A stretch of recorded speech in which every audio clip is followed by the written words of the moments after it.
there's another one. I'm sure it needs that Somali Tosai. People think that it's not a pentatonic scale. It could be a pentatonic scale and it could not be. Because originally it has been composed in Sheikh school by Ali Mire, was a teacher.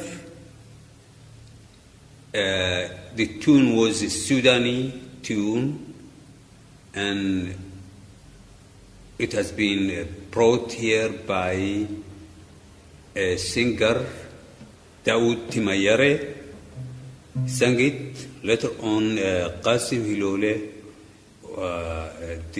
both of them have died, has sang it, and during that time it has been, when Qasim Hilole sang it, the tune has been changed. Little different, but at the same time it's...